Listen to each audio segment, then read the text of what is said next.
ऐसे दिव्य महापुरुषों का दर्शन एक साथ हुआ, बड़ी कृपा की बात है।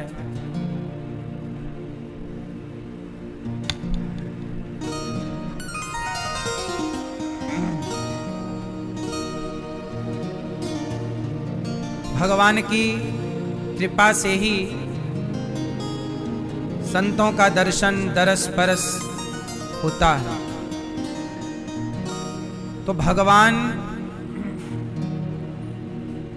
कहाँ विराजते हैं? एक होता है बहिर्मुखी। कौन होता है? एक होता है बहिर्मुखी और एक होता है अंतर्मुखी। जो बाहर खोज करता है वो बहिर्मुखी है और जो भीतर खोज करता है वो अंतर्मुखी है। और भगवान ईश्वर परमात्मा ब्रह्म, वह परमात्मा, वह भगवान, वह श्रीमन्नारायण, भगवान बाहर के विषय नहीं है। भगवान कहाँ का सब्जेक्ट है? भगवान भीतर के विषय हैं। इसलिए आपसे बस इतनी प्रार्थना है कि बाहर की खोज कम करके अपने मन को नए मंदिर बनाने से अच्छा है कि अपने मन को ही मंदिर बनाया जाए, इसे सजाया जाए। आजकल मन मंदिर नहीं बन पाता, मन डस्टबिन हो गया है। आजकल मन क्या हो गया है? डस्टबिन हो गया, कचरा घर। हर गंदी बातें आपके मन में है, हर गलत विचार आपके मन में है। इसलिए कहता हूं कि शुद्धि कहां की हो? आज सच बताइए, किसकी शुद्धि करने की आवश्यकता है? किसकी शुद्धि करने की आवश्यकता है? जोर से। मन की शुद्धि करने की आवश्यकता है। नहाए धोए क्या हुआ? जो मन की मैल न जाए। नहाए धोए क्या हुआ? जो मन की मैल न जाए। यदि मन में कपट है, छल है और भगवान को पूज रहे हो, इसलिए तो स्पष्ट कहा तुलसीदास जी ने, निर्मल मन जन सो मोहि पावा, मोहि कपट छल छिद्र न भावा। निर्मल मन जन सो मोहि पावा, मोहि कपट छल छिद्र न भावा। इसलिए मेरी मां ध्रुव जी महाराज ने कहा, योऽन्तः प्रविश्य मम वाचमिमां प्रसुप्ताम। हे प्रभु, मेरी सोई हुई बुद्धि को आपने जगा दिया। हे प्रभु, मेरे भीतर अंतःकरण में प्रवेश। ध्रुव जी ने ये नहीं कहा कि मैं आपका एक मंदिर बनाऊंगा। ध्रुव जी ने ये कहा, योऽन्तः प्रविश्य, हे प्रभु आप मेरे अंतःकरण में प्रवेश कर जाइए और आप मेरे मन को ही मंदिर बना दीजिए।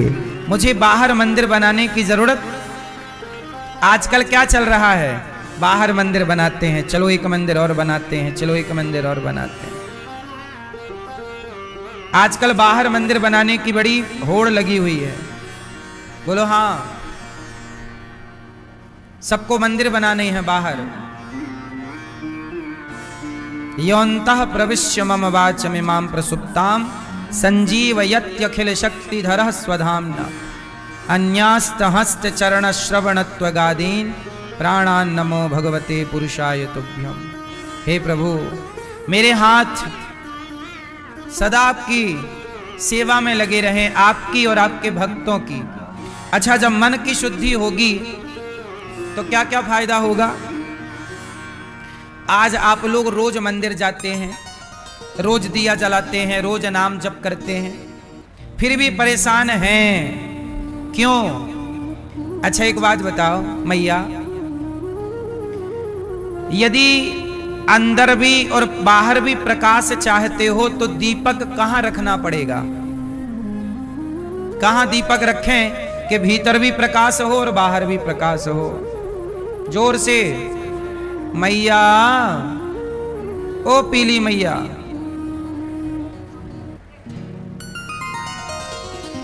मैया सो रही हैं।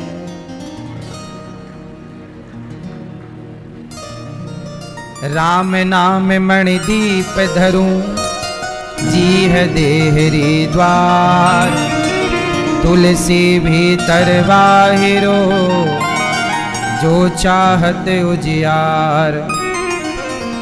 राम नाम मणिदीप धरूं, राम नाम का दीपक कहां रखें? द्वार पर। द्वार क्या है? जिह्वा। बाहर भी प्रकाश रहेगा और भीतर भी प्रकाश रहेगा। जब तक आपके भीतर प्रकाश नहीं होगा तब तक बाहर क्या नजर आएगा? आंखें भीतर से काम नहीं करेंगी तो आंखें बाहर से देख क्या पाएंगी? बाहर को तब देख पाएंगी आंखें जब भीतर सब सिस्टम सही हो। तो भीतर से सब सही होगा तब ना बाहर काम होगा। बोलो, भीतर ही सही नहीं है तो बाहर से कैसे होगा? समझ में आई कि नहीं? बोलो हाँ। इसका मतलब यह हुआ कि ठीक कहां करना है? मन को क्या बनाना है? मन को, इसी को कहते हैं भाव, कि हम यहां हैं पर भाव से वृंदावन, भाव से हरिद्वार, भाव से अयोध्या जी घूम आए, दर्शन कर आए। ध्रुव जी ने भगवान की स्तुति की। भगवान ने कहा जाओ पुत्र, 36,000 वर्षों का हम आपको राजा बनाते हैं। जगत में कोई इतना नहीं दे सकता जितना भगवान देते हैं। ध्रुव जी को राजा बना देते हैं भगवान। और ध्रुव जी अंत में भगवत धाम मृत्यु के सिर पर पांव रखकर भगवान के धाम चले गए। बोलिए भक्त वत्सल भगवान की जय। ध्रुव जी के वंश में एक से बढ़कर एक राजा हुए। आगे चल के भगवान पृथु हुए जिन्होंने 10,000 कान मांगे और प्राचीन बरही को पुरंजनोपाख्यान की कथा देवर्षि नारद जी ने सुनाई। एक बार क्या हुआ कि मनु जी के दूसरे पुत्र का नाम है प्रियव्रत, जिनका विवाह विश्वकर्मा की पुत्री वरहिष्मति से हुआ। और इन्हीं के वंश में भगवान ऋषभदेव जी हुए। ऋषभदेव जी के 100 पुत्रों को उन्होंने कहा, नायम देहो देह भाजाम्रलोके, कष्टान कामान नरहते विडभुजाम ये, तपो दिव्यम पुत्र कायेन सत्वम, शुद्ध्यैद्यस्मात् ब्रह्म सौख्यम त्वनंतम। अच्छा ये बताओ, ये बात हम नहीं कह रहे हैं, भगवान ऋषभदेव जी कह रहे हैं कि ये बताओ आप लोग मनुष्य क्यों बने हैं? मैया आपको भगवान ने मनुष्य क्यों बनाया है? क्यों बनाया है? बताओ वो कौन कौन से काम हैं जो कुत्ता, बिल्ली, मनुष्य, स्त्री, पुरुष, चिड़िया सब करते हैं? बताओ वो 3 कौन कौन से काम हैं जो सब करते हैं? क्या करते हैं 3 काम? पहला काम, खाते सब हैं। बोलो हाँ। आप खाते हो, चिड़िया खाती है, मछली खाती है, खाने का सुख सबके पास है। बोलो हाँ। आप खाते हैं, हर जीव खाता है। बोलो हाँ। तो सबका एक सा है, सब खाते हैं। बोलो हाँ। दूसरा, सब सोते हैं, सोने का सुख आपके पास है। तो बिल्ली भी सोती है, चिड़िया भी सोती है। बोलो हाँ। नहीं, भैंस भी सोती है, नहीं, बकरी भी सोती है, नहीं सोती। हर जीव सोता। खाने का सुख भगवान ने सबको दिया और सोने का सुख सबको दिया भगवान ने, और बच्चा पैदा करने का सुख, भोगों का सुख, ये भी भगवान ने सबको दिया है। बोलो हाँ। चींटी भी बच्चे पैदा करती है, मछली भी, उड़ने वाला पक्षी भी, हर जीव। बोलो हाँ कि ना। अब बताओ, तीन सुख सबके पास परमात्मा ने बराबर दिए, लेकिन भगवान ने आपको मनुष्य क्यों बनाया है?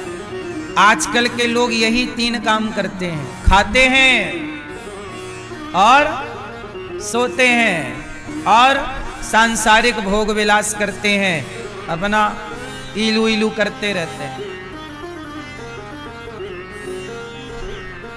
तीन काम।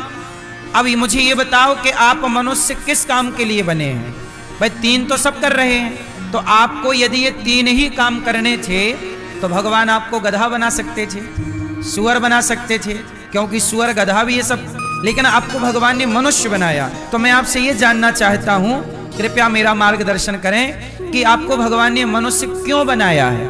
आपसे क्या उम्मीद है? भगवान को क्या विशेष कराना चाहते हैं आपसे? बताओ जरा, मैं ये बताओ, भगवान ने आपको मनुष्य क्यों बनाया? आप कमाने खाने के लिए हैं? आप बताओ मैया, भगवान ने आपको मनुष्य क्यों बनाया है? भैया बताएंगे पीली शर्ट वाले, टी शर्ट हैं? तो आप करते हो, फिर सही है। दादाजी बताओ, आपको भगवान ने मनुष्य काहे बनाया है? सफेद मूंछों वाले दादाजी, क्यों बनाया है? पाप करने के लिए, भक्ति भाव के लिए, भाव भक्ति के लिए। सही है। पीछे वाले भैया बताएंगे, सफेद शर्ट वाले सोफे पे बैठे हैं, काली मूंछों वाले हैं, करते हो ना आप? भगवान ने हमें मनुष्य क्यों बनाया है? बताओ आप। ठीक कहा आपने, धर्म की रक्षा के लिए। पीले भैया बताओ, भगवान ने आपको मनुष्य क्यों बनाया है? हाँ, अच्छे काम। मैया, ओ मैया, भागी जा रही हो बैग लेके मेरी माँ? जा रही हो? हाँ, जाते जाते ये तो बता जा, भगवान ने आपको मनुष्य क्यों बनाया है? सुनो, नहीं बताएंगे मैया, सुनो। भगवान ने हमें मनुष्य इसलिए बनाया है ताकि हम मनुष्य होकर हम प्रत्येक जीव की सेवा कर सकें। क्योंकि कुत्ता सबका भला नहीं कर सकता। कुत्ता, चिड़िया सबका भला नहीं कर सकती। चिड़िया अपने बच्चों का भला कर सकती है, कुत्ता कुत्ती अपने अपने बच्चों का भला कर सकते हैं। लेकिन एक मनुष्य है जो चाहे तो चिड़िया को दाना मनुष्य डालता है, सांप को दूध मनुष्य पिलाता है, जीव जंतुओं की रक्षा, चींटी को आटा मनुष्य डालता है, मछली को दाना मनुष्य डालता है, कुत्ते की रोटी, गाय की रोटी आप निकालते हैं, दीन दुखी को भोजन आप कराते हैं, किसी के दुख दर्द में आप सहायक होते हैं। आप ही हैं जिसके अंदर ईश्वर ने ज्यादा दया भरी है। कुत्ते के अंदर दया नहीं है, चिड़िया के अंदर दया नहीं है। चिड़िया अपने बच्चों का पेट भरने के लिए दूसरों के बच्चे पकड़ कर ले आती है और उन्हें मार करके खाती है और अपने बच्चों के मुंह में। छोटा पक्षी बड़ा पक्षी छोटे पक्षी के बच्चों को उठाता है और अपने बच्चों के मुंह पे डाल देता है। बोलो हाँ, उनके अंदर दया दया नहीं है। शेर, चीता, अभी अभी एक हिरनी ने बच्चा पैदा किया, अभी उसका बच्चा हुआ कि उसका बच्चा उसका दूध भी नहीं पी पाया कि शेर आ गया या शेरनी आ गई, चीता आ गया और वो जो मिल जाए, माँ मिल जाए तो माँ को, बच्चा तो है, उसे ये दया नहीं आए कि छोटा बच्चा। लेकिन कई बार आपने देखा होगा, कई बार अभी एक कुतिया की एक चर्चा हुई थी। एक महिला ने अपने बच्चे को झाड़ियों में फेंक दिया, एक महिला ने। तो उसी झाड़ी के पास ना एक कुतिया के बच्चे थे। तो वो कुतिया वो गई वहां पे और देखा कि कोई बच्चा पड़ा है। तो उसने बच्चे का कपड़ा मुंह से पकड़ा, खींच करके अपने बच्चों के पास ले गई और अपने बच्चों के साथ उस बच्चे को भी रखा जो इंसान का बच्चा था, और अपने शरीर की गर्मी उस बच्चे को देती रही। ये घटना फरवरी की है, फरवरी मार्च की शुरुआत की। मौसम ठंडा था, रात को फिर भी ठंडी थी, बच्चे को ठंडी लगती। तो उसने अपने बच्चों के साथ उसको रखा और अपनी गर्मी शरीर की और बच्चों को भी सबकी गर्मी उस बच्चे को दी। कुतिया थी वो, पर उसने एक बच्चे की रक्षा की। हम ये नहीं कहते कि जानवरों के अंदर दया नहीं है। हम ये, शेरनी भी कई बार दया करती है, वो छोटे नवजात बच्चे को नहीं खाती। कई बार देखा होगा, छोड़ देती है वो, हो सकता है भूख ना रही हो। हम ये नहीं कहते कि दया बिल्कुल नहीं होती। जानवरों में भी कई बार दया देखने में आती है। इंसानों से ज्यादा समझदार कई बार जानवर दिखता है, इंसान से ज्यादा वफादार कुत्ता होता है। इंसान इतना वफादार कभी नहीं हुआ जितना वफादार कुत्ता है, सदा से। तो वफादार है वो। तो कुल मिलाकर हम ये कहना चाहते हैं कि जानवरों में भी दया है, पर किसी किसी जानवर में दया पाई जाती है। जबकि मनुष्य ऐसा है कि परमात्मा ने प्रत्येक मनुष्य के अंदर दया भरी है, सबके अंदर दया होती है। लेकिन आज का मनुष्य इतना गिर चुका है कि वह अपना पेट भरने के लिए कहीं पक्षी मारेगा, कहीं बकरा मारेगा। आजकल का इंसान भी जानवरों से बदतर निर्दयी हो गया। ईश्वर ने तो दया भरी है, इसलिए कहता हूं, आप खाए, सोए और बच्चे पैदा किए तो ये काम तो जानवर भी करते हैं। मनुष्य बने हो तो आओ समाज की सेवा करते हैं निष्काम भाव से। मानव की सेवा से ही, नर सेवा से ही नारायण प्रसन्न होते हैं। भगवान ने क्यों भेजा है? अब जैसे ये दास अनिरुद्ध को भगवान ने क्यों भेजा? मेरी जन्मभूमि मध्य प्रदेश जबलपुर के पास की है, पर बिहारी जी ने मुझे वृंदावन बुला लिया। मैं वृंदावन आया नहीं। बिहारी जी की मर्जी के बिना यहां कोई आ सकता है? राधा रानी की मर्जी के बिना कोई आ सकता है? यहां मुझे राधा रानी ने, बिहारी जी ने बुलाया। और बुलाया क्यों? क्योंकि बिहारी जी को इस शरीर से अखंड रसोई की सेवा, वृद्ध माओं की सेवा, गौ माता की सेवा और गुरुकुल की सेवा करानी थी इस शरीर से। इसलिए भगवान ने विशेष काम के लिए दास को वहां से यहां बुलाया। मैं नर्मदा तट का व्यक्ति हूं, नर्मदा माँ के तट पर रहने वाला, नर्मदा माँ की सेवा करने वाला। आज यमुना मैया ने मुझे बुलाया है, तो बताइए क्यों बुलाया है? यूं ही नहीं बुलाया, इस शरीर से वो कुछ काम कराना चाहते, वो मैं कर रहा हूं। भगवान की मर्जी से सब कार्य गौरी गोपाल में 315 वृद्ध माओं की सेवा, अखंड रसोई की सेवा आप देख रहे हैं। देखा कि नहीं? आप बताइए, भगवान ने हर व्यक्ति को कोई ना कोई उद्देश्य के लिए धरती पर भेजा है। अब आप लोग भूल गए अपना उद्देश्य, तो हम क्या करें?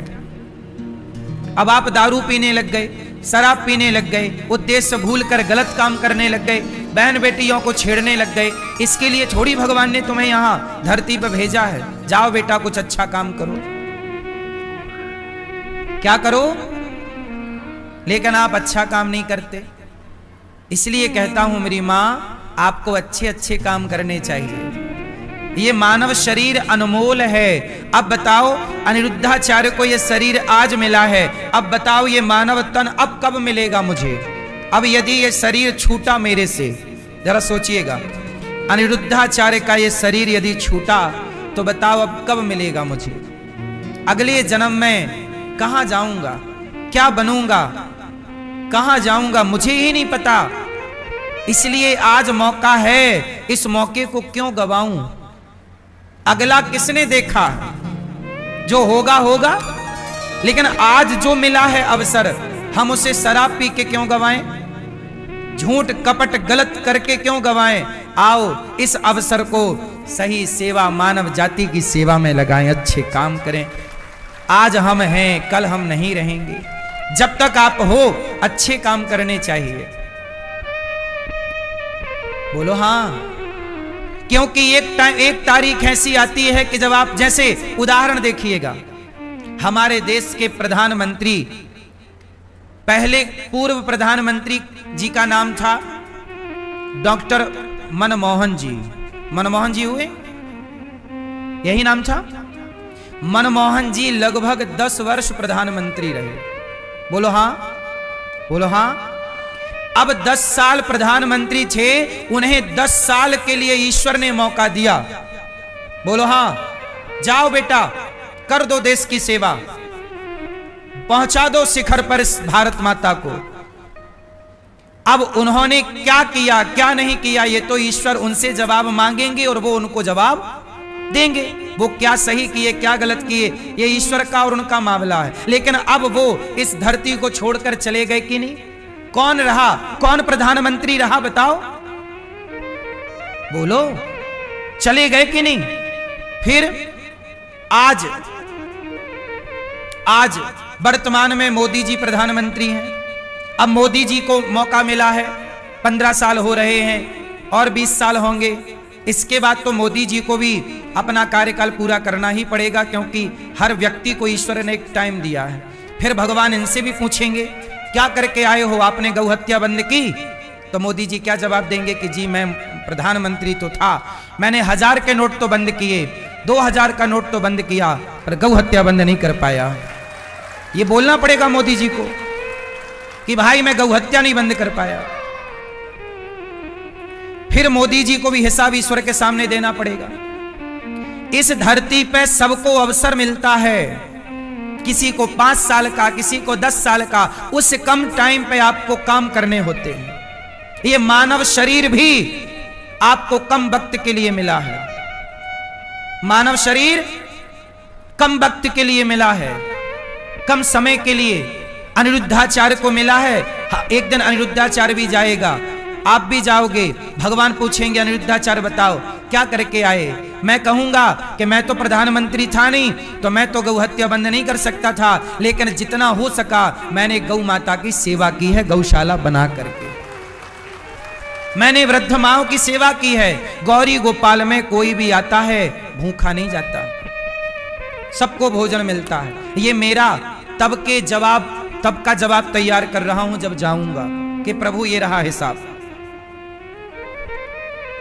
अच्छा बताओ, मोदी जी से भगवान सवाल करेंगे कि नहीं कि तुमने गौ हत्या क्यों नहीं बंद की? क्या बोलेंगे मोदी जी? वहां भगवान फिर मन की बात ना सुनेंगे, फिर अपने मन की सुनाएंगे भगवान कि मोदी जी आपको हमने देश का प्रधानमंत्री बनाया था, आपने गौ हत्या क्यों नहीं बंद की? गाय का सम्मान क्यों नहीं बढ़ाया? गाय के लिए भगवान कहेंगे मैं बैकुंठवासी नारायण कृष्ण बनकर जाता हूं और गाय की सेवा मैं करता हूं। मेरी गाय को आपने मरवाया, हत्या होने दी, बूचड़ खाने को लाइसेंस देते रहे। सवाल तो बनता है, और ये सवाल मैं नहीं पूछूंगा, ये सवाल मनमोहन जी से भी भगवान ने पूछा होगा। मनमोहन जी, जब आप प्रधानमंत्री थे आपने क्यों नहीं गौ हत्या बंद की? मनमोहन जी से भी सवाल होगा कि नहीं? मनमोहन जी के पहले कौन प्रधानमंत्री था? अटल बिहारी जी, उनसे भी सवाल होगा। अटल बिहारी जी के पहले कौन था? इंदिरा गांधी रही होंगी शायद, मुझे बहुत क्लियर नहीं है, पर इंदिरा गांधी भी प्रधानमंत्री थी। इंदिरा गांधी जी से भी भगवान सवाल करेंगे, इंदिरा गांधी जी गौ हत्या क्यों नहीं बंद की? आप प्रधानमंत्री थी, क्या करके आई हो?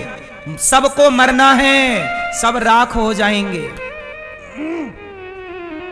मौका मिले अच्छा काम करना, मौका मिला है दारू ना पीना, गलत काम ना करना। मानव शरीर एक अवसर है, इस शरीर को पाकर आओ, अच्छे काम करने, सेवा कर लें, बच्चों को पढ़ा लिखा दें, स्कूल कॉलेज बनवा सकते हो तो बनवा दो, समाज को निःशुल्क शिक्षा दे सकते हो तो दे दो। मेरा मन है कि मैं एक विद्यालय बनाऊं, कक्षा 1 से लेकर 12वीं तक, और बच्चों को निःशुल्क पढ़ाऊं, बच्चों को निःशुल्क पढ़ाऊं, बच्चों को पढ़ाऊं। सीबीएसई बोर्ड के स्तर की शिक्षा, बच्चों को शिक्षा भी और संस्कार भी।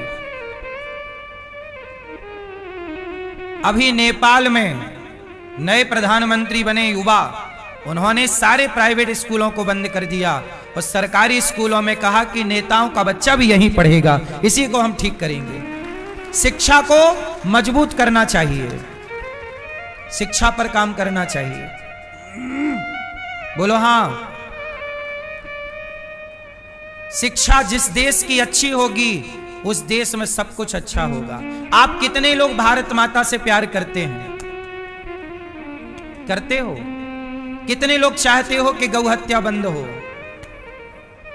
कितने लोग चाहते हो कि भारत की शिक्षा और स्वास्थ्य फ्री हो?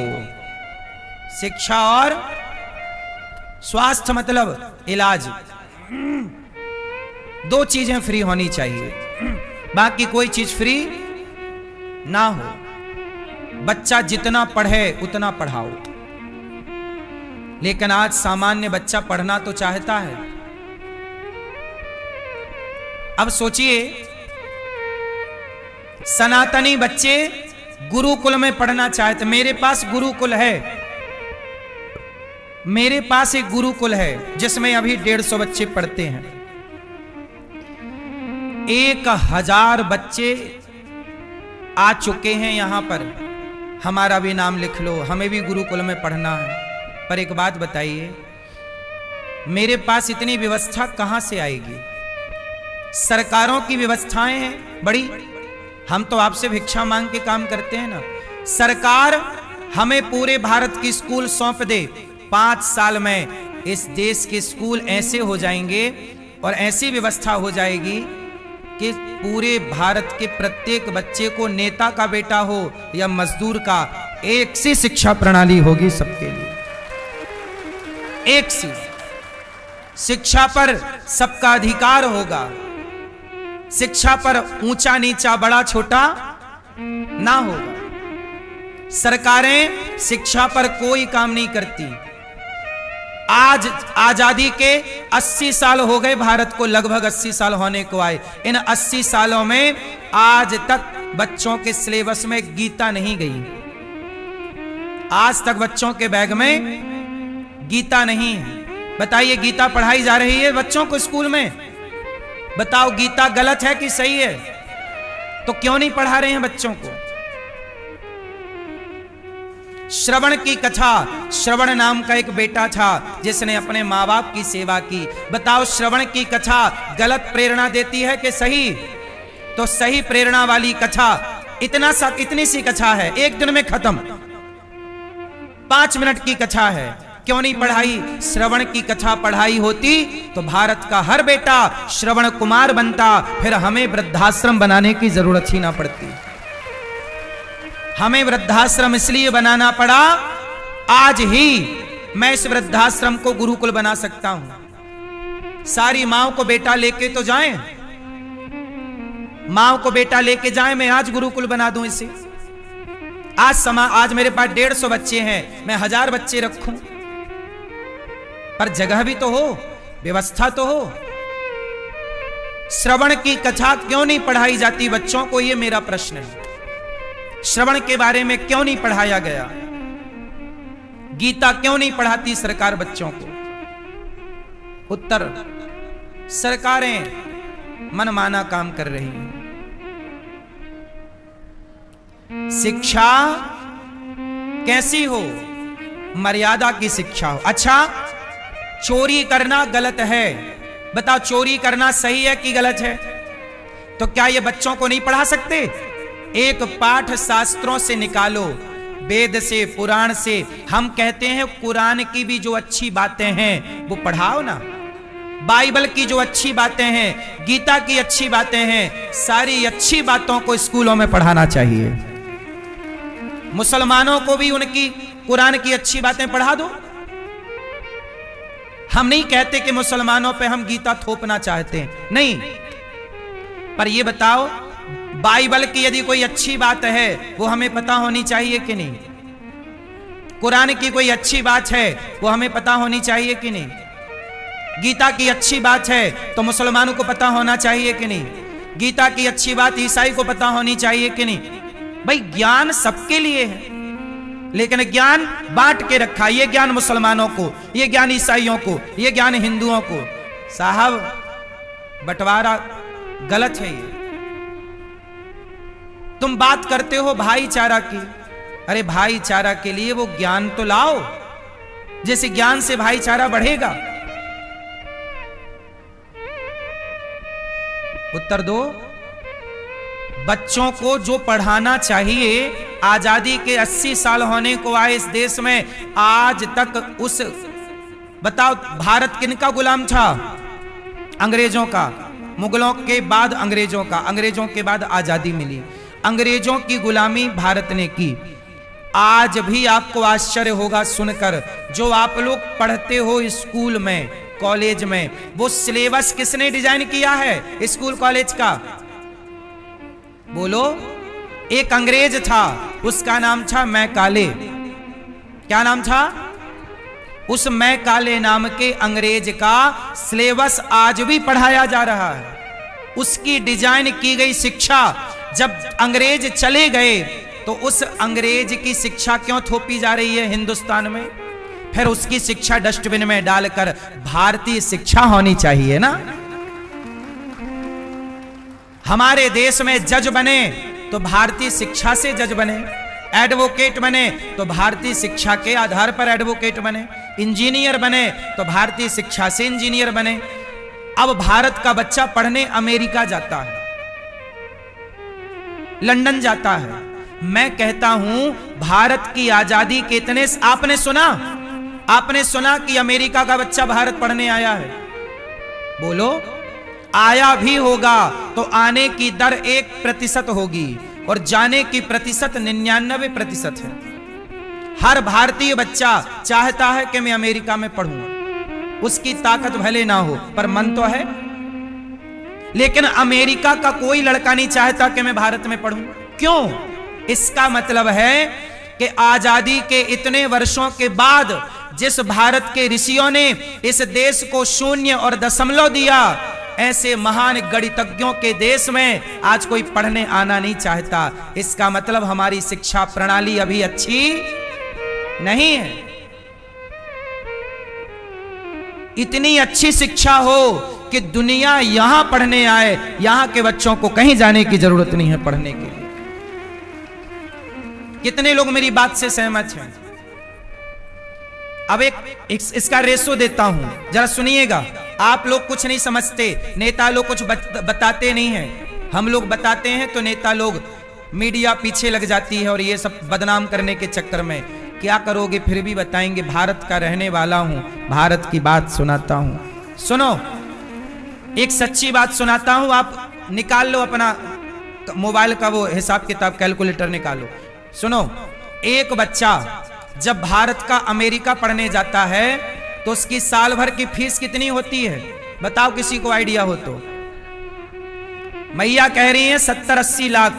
80, ये बात सही है। आप 80 लाख छोड़ो, 50 लाख का गणित निकालो।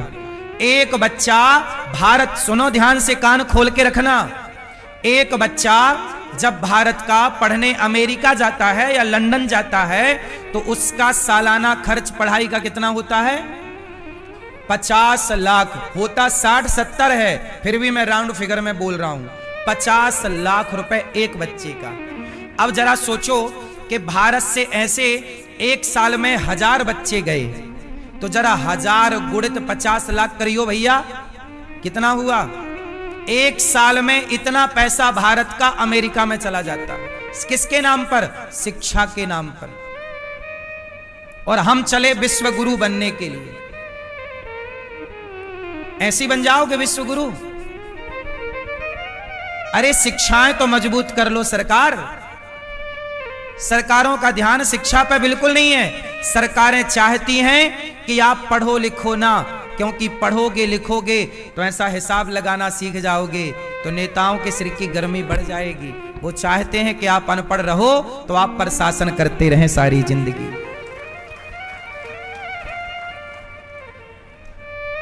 सरकारें खुद नहीं चाहती कि भारत के लोग पढ़ें। लगाया हिसाब कितना निकला भाई साहब? चलो हैं तुम्हारा कैलकुलेटर है कि क्या है? 50 लाख रुपए एक बच्चे का, तो चलो 100 बच्चे का लगाओ, फिर 1000 का निकालेंगे। 100 गुणित 50 लाख निकालो, कितना हुआ? भैया कह रही है 5 लाख हुआ।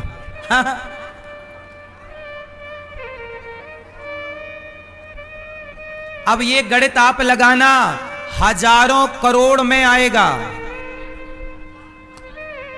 सोचिए 1000 बच्चे का तो जाके हजारों करोड़ में गिनती आएगी। अब सोचिए भारत से कितने बच्चे हर साल जाते हैं? 2000 बच्चे गए, 5000 बच्चे गए, इतना पैसा एक ये अमेरिका का है। फिर इतने ही बच्चे लंदन जाते हैं, फिर इतने ही बच्चे कनाडा जाते हैं, फिर इतने ही बच्चे अन्य कंट्रियों में जाते हैं। अब सोचिए कि एक साल में हजारों करोड़ रुपया भारत का शिक्षा के नाम से बाहर जाता। इसलिए डॉलर की कीमत ज्यादा है, रुपया की कीमत, क्योंकि यहां के लोगों के पास दिमाग ही नहीं है। जबकि धरती की सबसे श्रेष्ठ शिक्षा कहीं की है तो भारत की शिक्षा सबसे श्रेष्ठ है। हमने अपनी शिक्षा को बेहतर बनाया ही नहीं, सरकारों ने इस पर काम ही नहीं किया। बोलो हां। अपनी टेक्नोलॉजी होनी चाहिए, अपना काम होना चाहिए, और बच्चों को विदेश पढ़ाने से बेहतर है यहां पढ़ाओ, और यहां पढ़ा करके योग्य बनाओ। सरकारों को चाहिए कि जो अमेरिका की शिक्षा है उससे भी बेहतर शिक्षा प्रणाली भारत में लागू करें, और भारत के बच्चों को वो सब कुछ मिले जो वो चाहते हैं। बोलो हां कि ना? पर यहां तो बस नेताओं को लड़ा लो। न्यूज चैनल आप देखोगे तो ये उससे लड़ रहा है, वो उससे लड़ रहा है, यही न्यूज में मुद्दे की बात ना भारत का मीडिया दिखाता, ना शिक्षा पे मीडिया बात करता। और संस्कारों शिक्षा पे हम बात करें तो हमें भारत के मीडिया जगत कहते हैं कि बेशर्म बाबा। हम बात करें तो हमें क्या बोलती है भारत की मीडिया? बेशर्म बाबा, बाबा के बिगड़े बोल। ऐसा है। इसलिए कहता हूं भारत में गीता को पढ़ाओ, उपनिषदों को पढ़ाओ, जो वास्तविकता है वो पढ़ाओ, और मुझे लगता है ना प्रैक्टिकल पढ़ाओ। क्या पढ़ाओ? प्रैक्टिकल पढ़ाओ। हम कहते हैं कम पढ़ाओ। बच्चों को क्या पढ़ाना? अरे मुझे लगता है बच्चों को बचपन से ही हर काम करना सिखाओ। चाइना बच्चों को कैसे पढ़ाता है? वो पढ़ाता नहीं है, सिखाता है। और हमारे यहां सिखाते नहीं है, पढ़ाते। यहां डिग्री वाले से बोलो ये काम आता है, नहीं आता। डिग्री है, काम नहीं आता। और वहां काम आता है, डिग्रियां कम है। एक बात याद रखिएगा, आपसे पूछ रहा हूं, बताओ डिग्री बड़ी होती है कि हुनर बड़ा होता है? काबिलियत क्या बड़ी है? जरूरी नहीं है कि डिग्री वालों के पास हुनर हो, लेकिन हुनर वालों के पास सारे डिग्री वाले पीछे खड़े रहते हैं सलाम ठोकने के लिए। हुनर वाले के अगल बगल कौन है? डिग्री वाले। बोलो हां। इसलिए हुनर पे काम करिए, योग्य बनाइए, अपने बच्चों को काबिल बनाइए। पढ़ाई जरूरी है, शिक्षा जरूरी है, पर शिक्षा का तरीका बदलना चाहिए। शिक्षा का तरीका बदलना चाहिए। बच्चों को सेल्फ डिपेंड बनाना चाहिए। हुनर आना, चलो नौकरी ना लगी, आज कितने लोगों की नौकरी लग रही है, कितने लोगों को सरकारी नौकरी मिल रही है, कितने लोग बन रहे हैं IAS IPS। 1000 फॉर्म जाते हैं तो एक होता है, बाकी 999 कहां जाएं? क्या करेंगे? उन्हें और कुछ नहीं आता, पढ़े हैं बस, और कोई काम का अभ्यास है नहीं।